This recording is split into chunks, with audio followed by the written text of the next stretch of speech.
Welcome back to another episode of the Legacy of Kain timeline. On the previous episode, the vampire Kain has defeated the mentalist Nubraptor and delivered his head as an offering to restore the Pillar of Mind and learns of Malik's whereabouts to restore the Pillar of Conflict.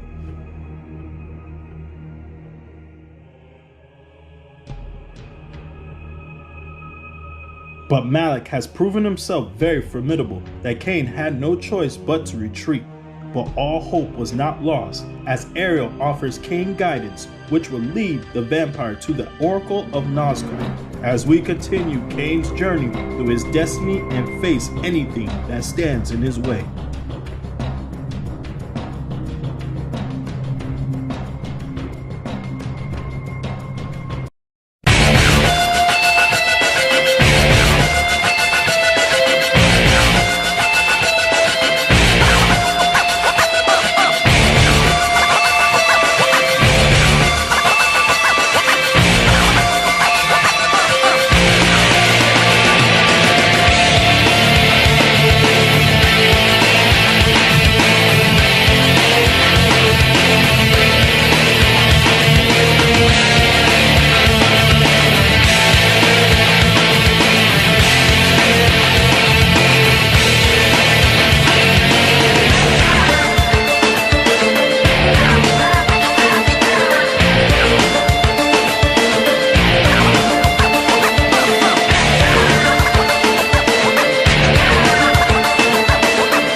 High upon the face of these cliffs, hidden amongst the complex network of caves, the underground sanctity of the wise Oracle of Nosgoth lay sleeping. Perhaps it was time to brave the winds and seek out this oracle from the vantage point of the heavens. Oh, little vampire, the game grows interesting. But with so many pawns, can you find the true player? The human mind is a fragile thing. One minor shock properly timed can render them catatonic and ripe for feeding. Kain finds another blood fountain, giving him the ability to have resistance to the snow, and then Kain enters a dark cave where the Oracle of Nosgoth is located, but finds an ancient artifacts and chronicles before meeting with the Oracle. Hidden amidst the many obscure artifacts in that museum, I discovered an ancient chronicle. This passage caught my eye. It was during these dark times, infested with the plague of the undead, that the Circle brought the Seraphan to existence. Trained to be devoutly loyal to the Circle and the perfect exterminators of the undead scourge, they were led to many victories by the righteous Paladin, Malik, protector of the Pillar of Conflict. They cleansed the vampires with fire and released their souls to more blessed realms. There is no wrath as terrible as that of the righteous. I'd read enough. At once, disgusted and intrigued, I placed the book back down in that museum. Odd.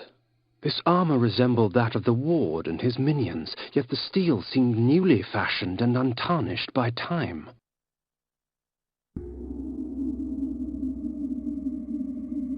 A guillotine, its blade still wet with blood.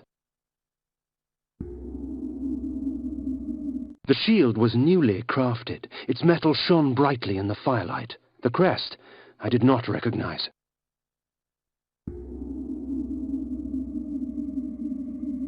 I recognize this crest from my youth.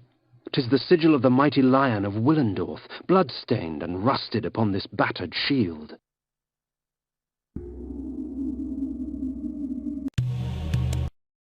A nobleman, seeking wisdom. Death has taught you well. Enough philosophy, I seek answers. Answers indeed. I have them all if you have the questions. And what are the questions for these answers? King Atmar, the only hope to defeat the legions of the Nemesis. King Atmar, paralyzed by his princess's malaise. King Atmar, the useless. Pray, good sir, what are the questions? A pox upon your tricks and babble, old man. Answer me this. Who is Malik, and how can I defeat him? All in time, Sirrah. Yes, time. Unless you master it, it will master you. And now it's time for your answer. Malik, defender of the Nine, and last of the Seraphim sorcerer priests. His vanity led to the slaughter of the Circle at the hands of the vampire Vorador. For his failing, his spirit was fused to a hellish set of magical armor. He has allowed no member of the Circle to fall since. What of this Vorador? Follow the glow of the Ignis Fatuus to the Termagant Forest. Ignis Fatuus? The Ignis Fatuus lights the path to hell, nobleman. Your path. Time, Kain? Next time.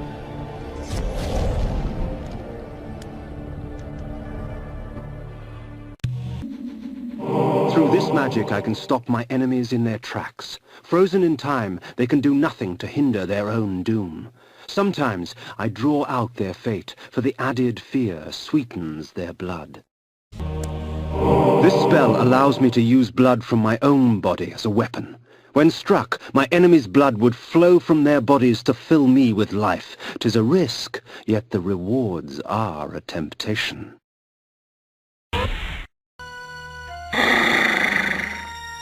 This cleanses my body of any dangerous poisons. Quite useful with all the filth I find myself surrounded by. The sword ravages flesh with teeth of metal and flame, leaving only scorched remains. Strange that Vorador would choose a dwelling so perilous to him. The swamp could only offer a vampire hazard and pain. Kain travels through the dark forest and finds Vorador's mansion. The Black Forest reigned here, its kingdom rarely invaded by those that live in the light. But it was called home by this mysterious Vorador. Legend told of a time when Vorador defeated Malik of the Seraphim. If such a man did exist, then he could perhaps be the key to defeating the Ward.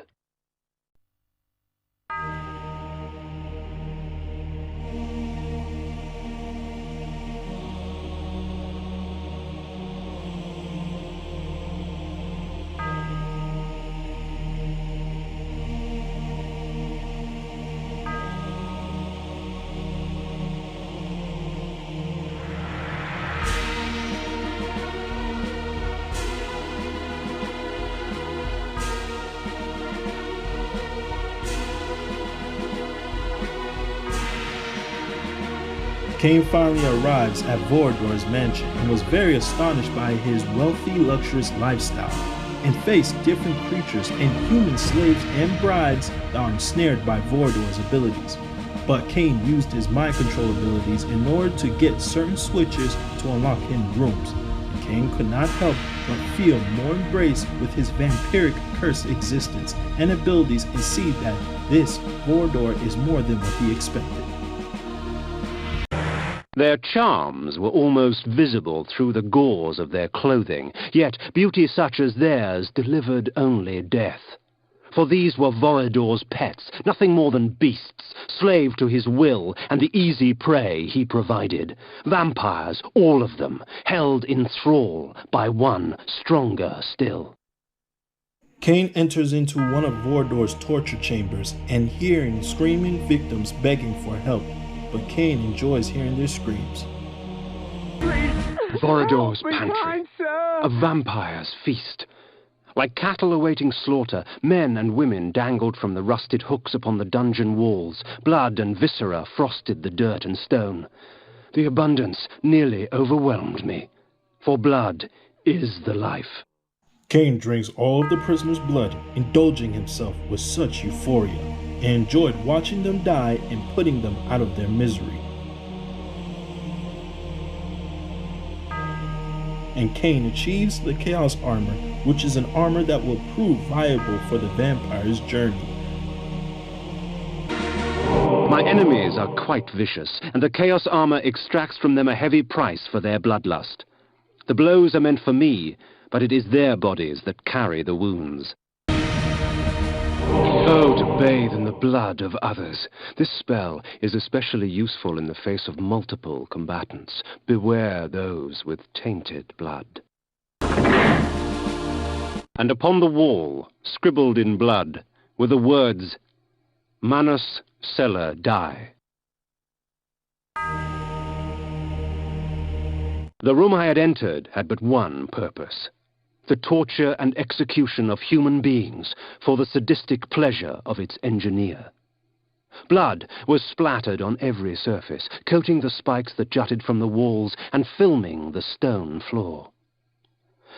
The dread and agony of victims past still echoed through the lethal walls. A symphony of terror and agony filled the air. Then, from amidst the cacophony of screaming souls came the perverse laughter of the vampire himself. Amongst Vorador's possessions, I found an ancient chronicle. Long ago, vampires grew in such number so as to capture the attention of the Circle. The Order of the Sarafan, or the Angels of Light as they were called, was instated to counter the menace. Thus, the vampire purge began. The tapestries wove a tale of chaos ignited, an orgy of fire and pain. Undead beings with rotted skins caked with sulfur and ash beckoned at me through a burning abyss. Their tortured stares were a testimonial to the price of weakness. Their fate would not find me. Yet blood calls to blood. Kain finally meets the legendary vampire and the murderer of the former Circle of Nine.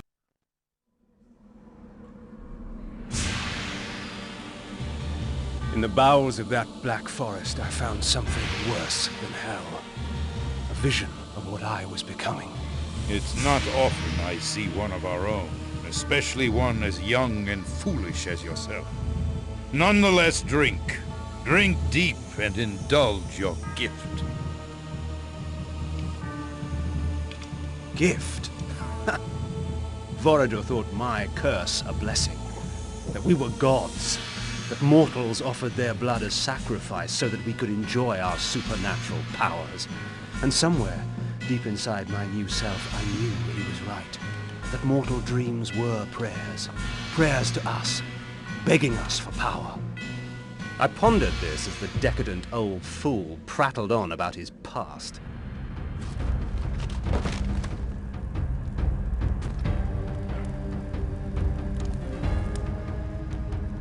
A boorish account of how he defeated Malek of the Seraphim and took his vengeance upon the Circle of Nine for supporting the Seraphim Holy War to exterminate us.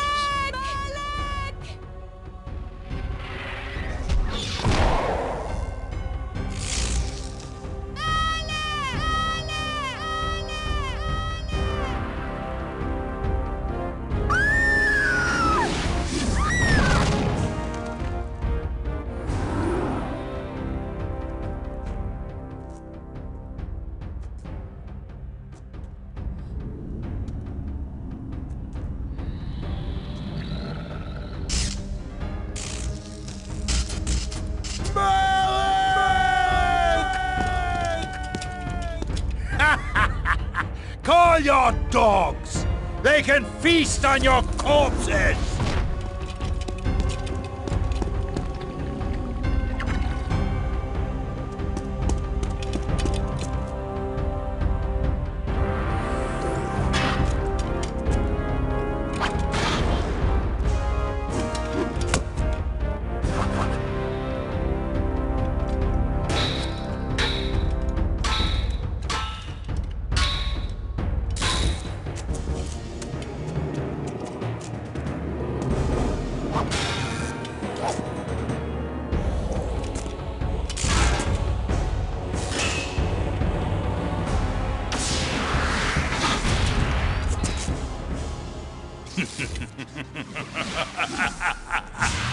After slaughtering 6 of the sheep, I defeated their pathetic little shepherd, Malik. Since then, our kind has not bothered with the cattle, except to feed. And I suggest you do the same. Meddling with the affairs of man can do us no good. Seraphan witch hunts are much too tedious to concern ourselves with. Am I understood, Kain? Good. Take this ring. If you ever need assistance, it will summon me. Despite your youthful arrogance, you amuse me, Kain. It would be such a pity to lose you to the abyss. Now be gone!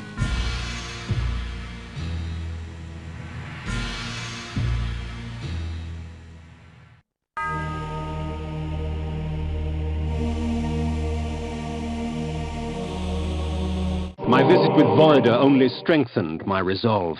His power, uncontested by mortals, he had fallen to another enemy. Decadence has claimed itself many a great warrior. Vorador's signet ring. Turning the ring over in my hands, I realized that it was crafted from some strange alloy formed from broken teeth, ground down and soaked in blood. Kain leaves Vorador's mansion and starts his journey to the Dark Eden. A triad congregates at the roof of the world, Kain. A plot to twist the land, to shape the world. North is where your vengeance lies. And so I left that place, with clear knowledge of what sort of monster I would become if I let my curse consume me, and with an ally for the future. Kain arrives at a town called Ushtaheim, where the legendary ancient vampire Janos Ordren visited in the past. In my travels, I learned much about the legend of Janos Ordren. Here in this quaint pastoral village of Ushtaheim, that dark enemy was born. Janos preyed upon its peasants until he was finally hunted down and executed. Kain continues down towards his destination and is confronted by very grotesque and mutated creatures that were once human. The poor wretch was warped beyond recognition. To think it was once human. Victus! Such strange creatures that had been spawned by this dark magic, things half insect and half mammal, human torsos grafted onto abominations of the flesh. Sick as it was, I couldn't help but admire its creator's ingenuity. Deep within the provinces, Kain realizes that the Dark Eden was definitely tainted with magic, but by whom is what the question is asked.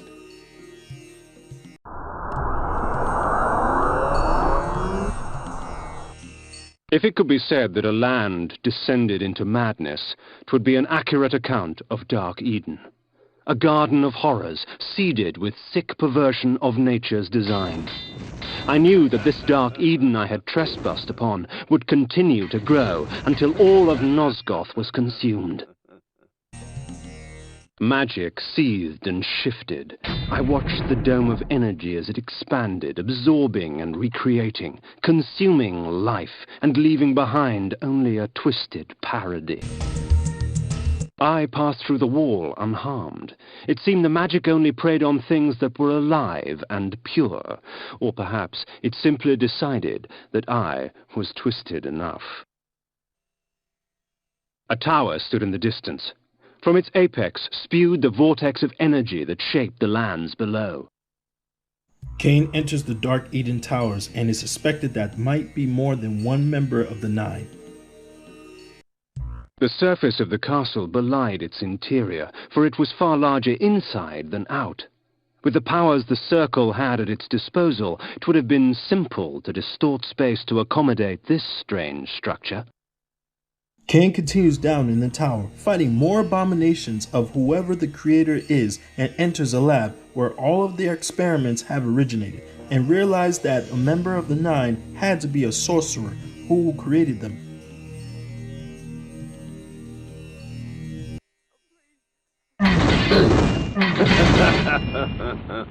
The sorcerer's sanctuary, his laboratory. Inside was all manner of items arcane, pickled bodies, dissected corpses, both man and beast, and metal construct that heaved arcs of energy into the air. I sensed more than one force being manipulated in this place. Strange. Rarely did a sorcerer condescend to work with others. How convenient. This armor, wrought with the blood of noblemen, drains the blood from my enemies for me, leaving me to focus on the slaughter at hand. 'Tis a spell worthy of the necromancer himself. This allows me to dissect a creature's soul from its vessel of flesh. For these poor wretches, only oblivion awaits. Kain continues deep within the Dark Eden Tower and meets with 4 other members of the Nine.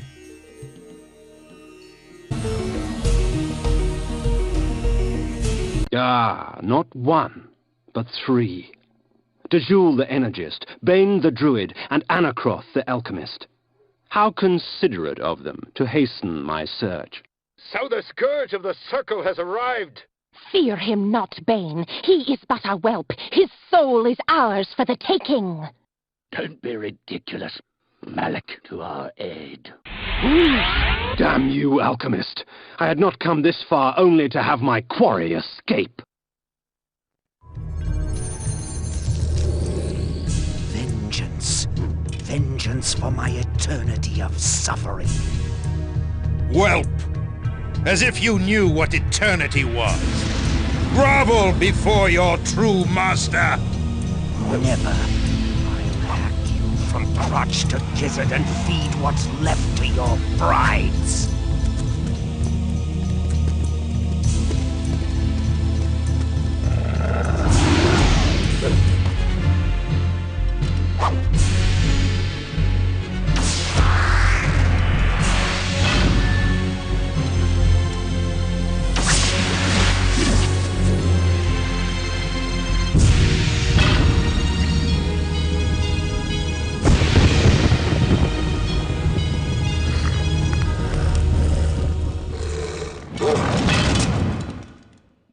As Vorador clashed against Malik, I gave pursuit to the fleeing wizards, Dejul and Bane.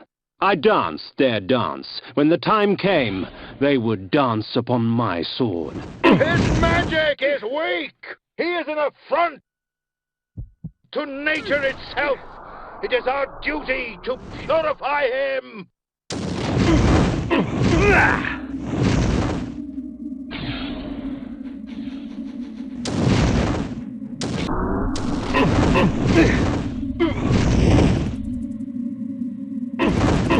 They Victus!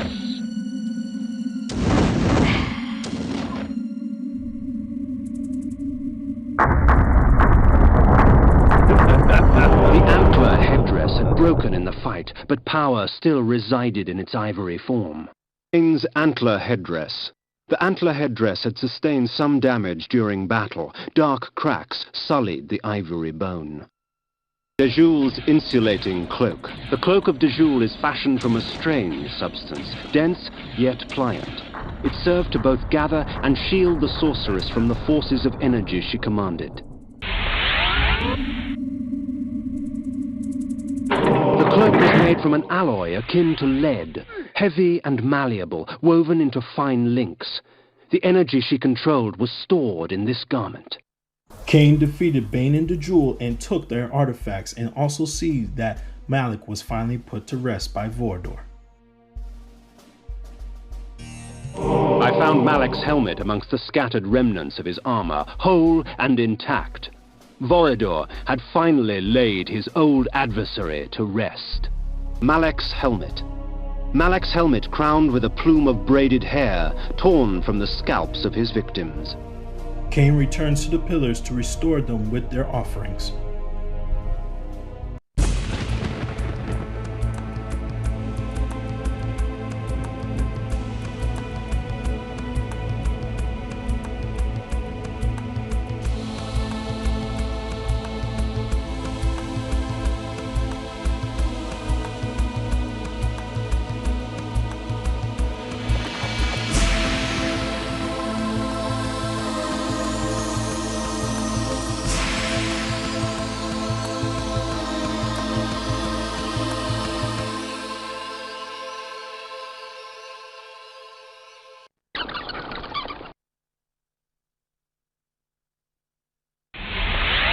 The helmet of Malek I placed before the pillar of conflict. The pillar accepted its offering.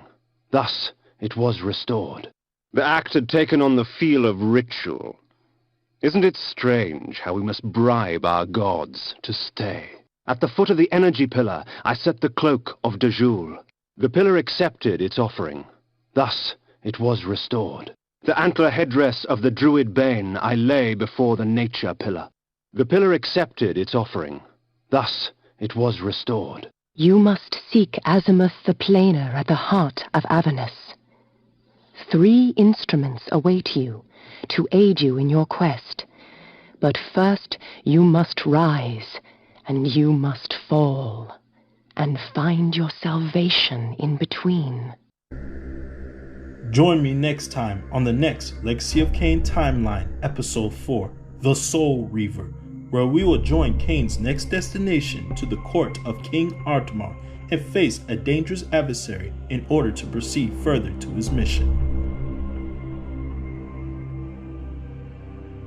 And then the legendary blade has once again is being wielded after thousands of years since the late Janos Ordrin. And the battle for Nosgoth is being determined by 2 armies, which side will determine the fate of Nosgoth. If you enjoyed this video, please like, comment, subscribe, and follow my social media pages in the link description below, and I'll see y'all on the next episode.